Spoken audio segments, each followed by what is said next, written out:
Hello students and dear viewers, welcome back again Lakshya classes. Today in this lecture I would like to discuss about the Shelford's law of tolerance. इसको कहते हैं शेल्फोर्ड्स की सहनशीलता का नियम. शेल्फोर्ड्स का सहिष्णुता का नियम, that is the law of tolerance. तो लॉ ऑफ टॉलरेंस की अगर हम बात करते हैं, if we are talking about the law of tolerance, then we have to be keeping in mind that law of tolerance is a principle. law of tolerance एक सिद्धांत है that was developed by American zoologist Victor Ernest Shelford in 1911. Shelford's law of tolerance, जिसको हिंदी में कहते हैं शेल्फोर्ड्स के का सहिष्णुता का नियम, शेल्फोर्ड्स का सहनशीलता का नियम. लॉ ऑफ टॉलरेंस जिसको कहते हैं सहनशीलता का कानून या सहिष्णुता का कानून, यह एक सिद्धांत है that was developed by the American zoologist Victor Ernest Shelford in 1911. जिसको विकसित किया था किसने? लॉ ऑफ टॉलरेंस को. लॉ ऑफ टॉलरेंस का सिद्धांत, लॉ ऑफ टॉलरेंस के सिद्धांत का प्रतिपादन एक American zoologist Victor Ernest Shelford के द्वारा 1911 में किया गया. उन्होंने बताया, according to the Shelford's, the survival of an organism depends upon the complex set of factor. उन्होंने कहा किसी भी जीव का जो सर्वाइवल है, कोई भी जीव किसी परिस्थितियों से कैसे उबरेगा, उबरना, निकलना या सफलता पाना, कोई भी ऑर्गेनिज्म किसी परिस्थितियों से कैसे उबरेगा, कोई भी ऑर्गेनिज्म किसी परिस्थितियों से कैसे संभलेगा, कोई भी ऑर्गेनिज्म किसी परिस्थितियों से कैसे सफलतापूर्वक निकलेगा, यह इस बात पर निर्भर करता है कि वहाँ पर पाई जाने वाली जटिल जोड़े में पाई जाने वाली पर्यावरणीय कारक पाए जाते हैं. या दूसरे शब्दों में कहेंगे कि the survival of an organism, किसी भी जीव का जो सर्वाइवल है, किसी जीव का जो उबरना है, किसी भी जीव की जो सफलता है, वह इस बात पर आधारित होती है, वह इस बात पर निश्चित होती है कि वहाँ पर पाए जाने वाले जो जटिल सेट होते हैं, जो जटिल जोड़े होते हैं, वहाँ पर पर्यावरणीय कारक के जटिल जोड़े के ऊपर निर्भर करती है. किसी भी जीव की सफलता, किसी भी जीव का अनुकूलन, किसी भी जीव का सर्वाइवल उसके चारों ओर पाए जाने वाले पाए जाने वाली पर्यावरणीय जटिल जोड़ों पर निर्भर करती है. इट स्टेट दैट, इस कथन के अनुसार, that an organism success is based on a complex set of condition. उनके अनुसार किसी भी ऑर्गेनिजम्स की जो सफलता है, किसी भी ऑर्गेनिजम्स का जो सक्सेस है, वह इस बात पर निर्भर करता है कि वहाँ पर कॉम्प्लेक्स सेट ऑफ कंडीशन है, वहाँ पर जटिल परिस्थितियों के जोड़े पाए जाते हैं. And that each organism has a certain minimum, maximum and optimal environmental factor.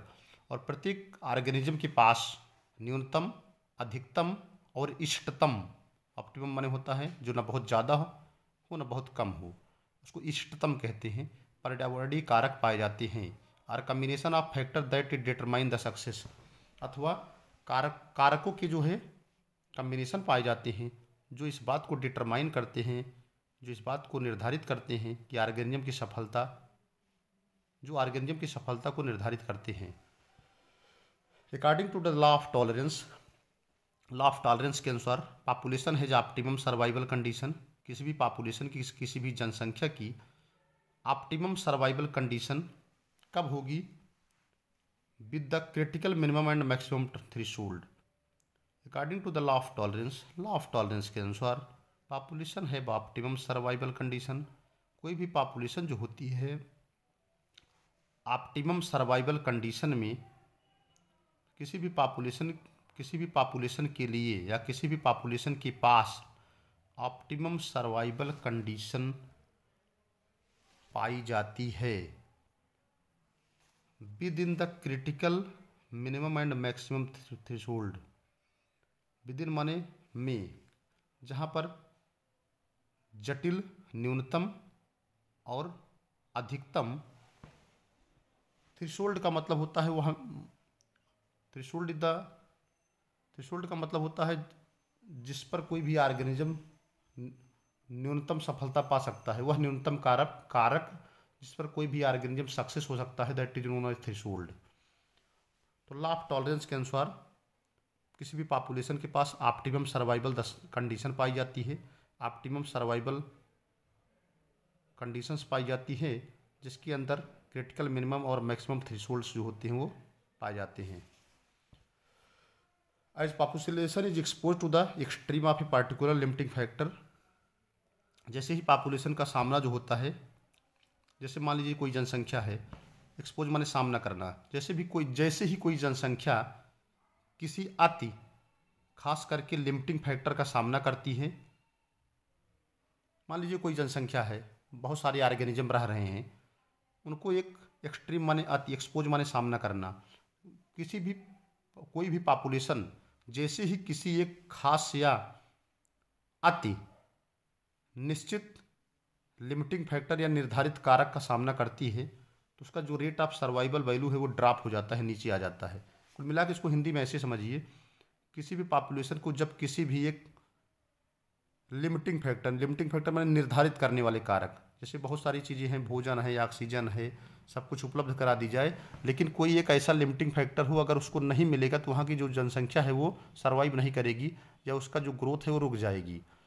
तो पॉपुलेशन का सामना जब किसी भी एक अति खास या निश्चित लिमिटिंग फैक्टर से होती है तो जो पॉपुलेशन की सर्वाइवल वैल्यू है वो ड्रॉप हो जा रही है।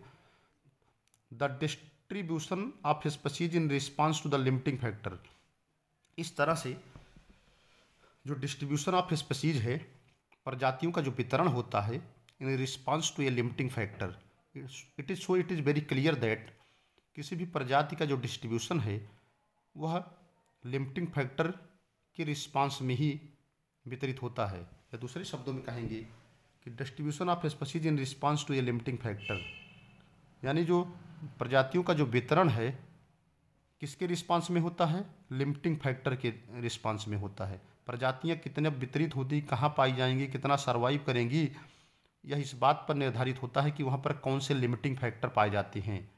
And that can be represented as a well shaped curve in 3 distinct region, जिसका प्रदर्शन हम 3 जो है वेल शेप्ड कर्व के द्वारा कर रहे हैं।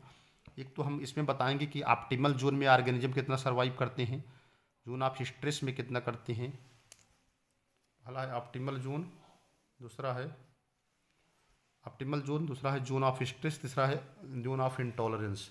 तीनों में हम देखेंगे कि ऑर्गेनिज्म के सक्सेस के रेट क्या होते हैं, what are the success rate of organism in these 3 environmental situation.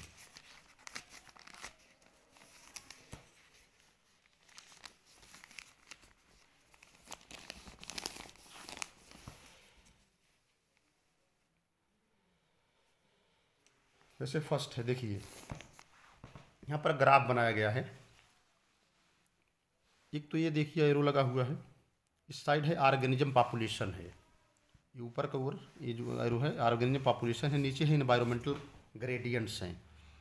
अब इसमें हमको देखना है कि पॉपुलेशन का जो सर्वाइवल है वो क्या है, अगर ऑप्टिमल कंडीशन हो, मिनिमम कंडीशन हो, तो यहाँ पर एक तरफ तो ऑर्गेनिज्म पॉपुलेशन है, दूसरी तरफ एनवायरमेंटल ग्रेडियंट्स हैं।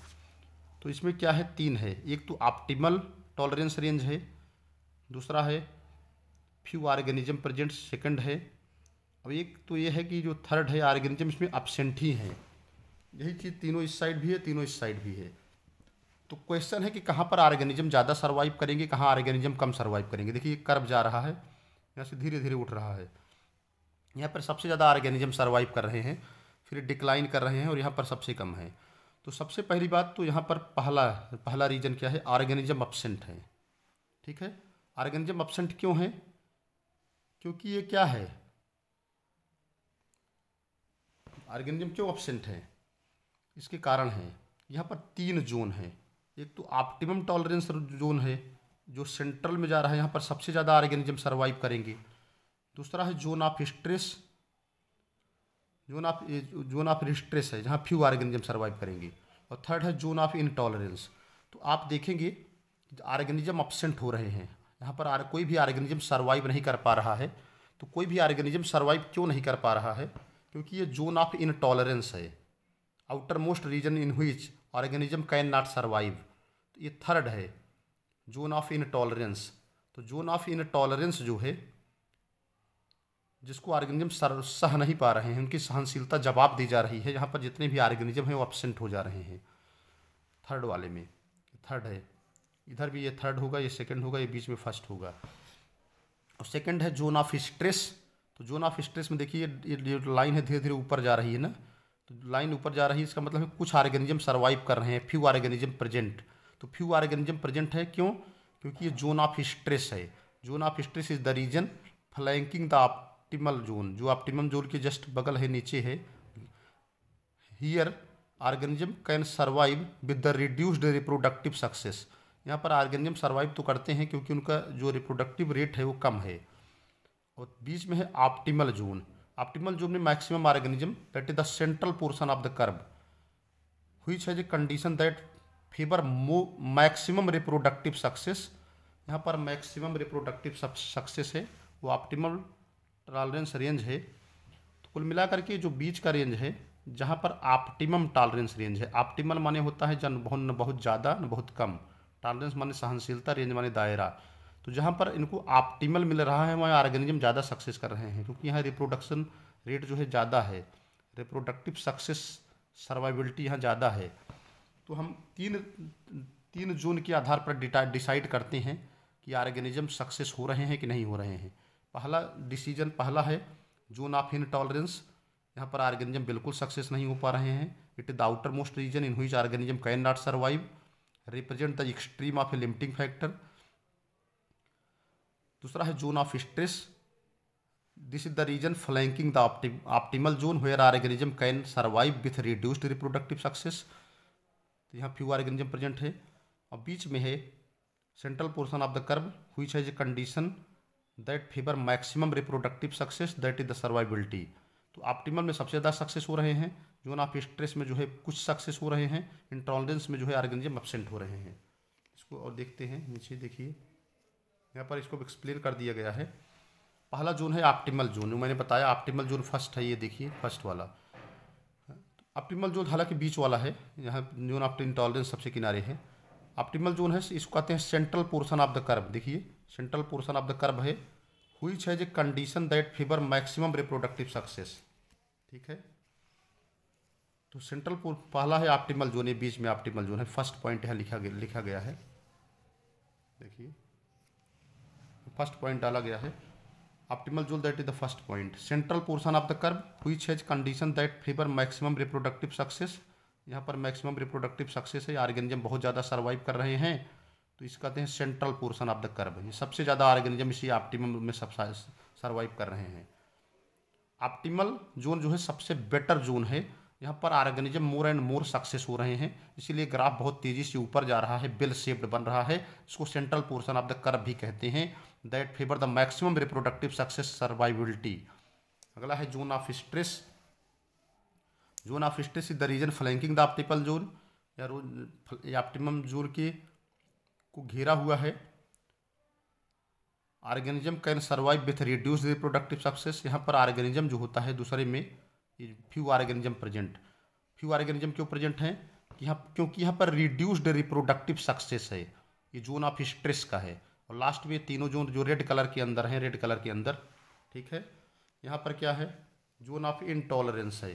जोन ऑफ इनटॉलरेंस का मतलब है outer most region in which organism can not survive, organism survive नहीं कर पा रहे हैं, represent the extreme of a limiting factor, जो कि प्रदर्शित करते हैं एक्सट्रीम माने अति। यहाँ पर लिमिटिंग फैक्टर जो होते हैं, वो लिमिटिंग फैक्टर की वजह से ऑर्गेनिज्म जो है वो सर्वाइव नहीं कर पा रहे हैं। एक्सट्रीम माने अति होता है, लिमिटिंग फैक्टर माने होता है निर्धारित करने वाले कारक। आगे है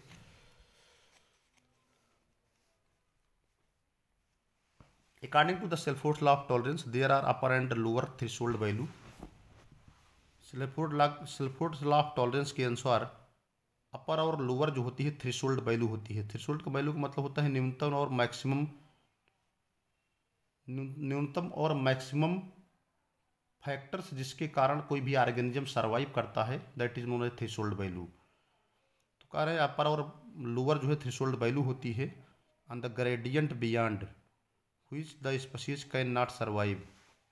तो कह रहे हैं अपर और लोअर थ्रेशोल्ड वैल्यू होती है जिसके जिसके बाद कोई भी ऑर्गेनिज्म या स्पीशीज वहाँ पर सर्वाइव नहीं करेगी। मतलब एक न्यूनतम फैक्टर तो उसे चाहिए ही चाहिए सर्वाइव होने के लिए, तभी वो सर्वाइव करेगी, अथवा एक मैक्सिमम फैक्टर चाहिए तभी वो सर्वाइव करेगी, अदरवाइज सर्वाइव नहीं करेगी। Tolerance range differ from species to species, और टॉलरेंस रेंज जो है प्रजात दर प्रजात जो है डिफर करती है। कैरिंग कैपेसिटी क्या है? The number of people animal और crops which a region can support without environmental degradation, उसे कहते हैं कैरिंग कैपेसिटी। ठीक है, the maximum population size that an ecosystem can support is called carrying capacity. वह maximum population size किसी भी population का वह आकार, किसी भी पॉपुलेशन का वह आकार जिसको कोई भी पारिस्थितिक तंत्र सपोर्ट करता है उसे कहते हैं कैरिंग कैपेसिटी। कैरिंग कैपेसिटी क्या है? जैसे मान लीजिए किसी पर्यावरण के अंदर, किसी भी इकोसिस्टम के अंदर 1000 ऑर्गेनिज्म रह रहे हैं, 1000 पॉपुलेशन रह रही है, तो उस इकोसिस्टम की कैरिंग कैपेसिटी क्या है? 1000 है।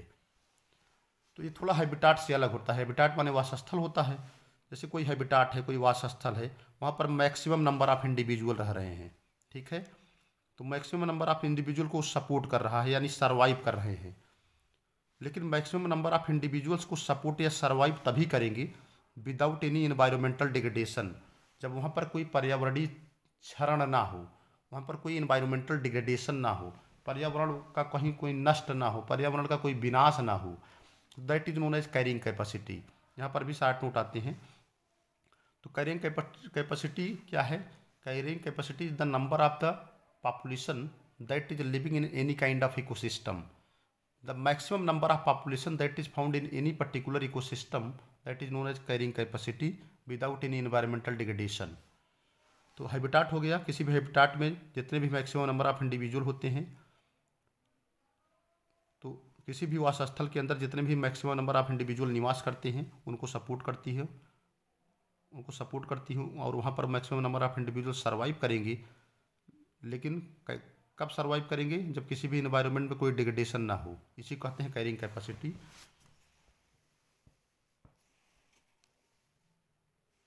The number of people or animal or crop which a region can support, किसी भी द नंबर ऑफ पीपल, लोगों की संख्या, एनिमल की संख्या अथवा फसल की संख्या जो किसी हिस्से में पाई जाती है और कोई भी रीजन उसको सपोर्ट करता है बिना पर्यावरणीय क्षरण के, उसे कहते हैं carrying capacity. Maximum population size, जिसको कोई भी पारिस्थितिक तंत्र सपोर्ट करता है उसको कहते हैं carrying capacity. Limiting factor determine the carrying capacity. Limiting factor determine करता है कि किसी भी इकोसिस्टम की कैरिंग कैपेसिटी क्या होगी। अगर मान लीजिए कोई निर्धारित करने वाले कारक या लिमिटिंग फैक्टर एब्सेंट हो जाएंगे तो कैरिंग कैपेसिटी कम हो जाएगी। The ability of the abiotic factor, जैसे वाटर है, ऑक्सीजन है, स्पेस है, अथवा जो बायोटिक फैक्टर है, फूड है, ये डिक्टेट माने इस बात को बताते हैं कि how many organisms can live in an ecosystem. ये बताते हैं कि किसी भी इकोसिस्टम में कितने ऑर्गेनिज्म सर्वाइव करेंगे और किसी भी इकोसिस्टम में कितने ऑर्गेनिज्म सर्वाइव नहीं करेंगे। कुल मिला करके the maximum population size that is found in any kind of ecosystem that is totally depend upon the limiting factors. कोई भी मैक्सिमम नंबर ऑफ पॉपुलेशन जो किसी भी इकोसिस्टम में पाई जाती है वो सर्वाइव करेगी कि नहीं करेगी। पहली बात तो the maximum number of individual that is found in any kind of ecosystem that is known as carrying capacity, but the question is that the maximum number of individual will be survive or not, it is totally depend upon the limiting factors that is the abiotic and biotic factors. अगर तो limiting factor ही determine करते हैं कि carrying capacity कम होगी कि ज़्यादा। अगर limiting factor उपलब्ध होंगे तो कैरिंग कैपेसिटी रहेगी, अगर नहीं उपलब्ध होंगे तो कैरिंग कैपेसिटी घट जाएगी। So that's all about the self law of tolerance. Thanks to all of you watching the video. Thank you.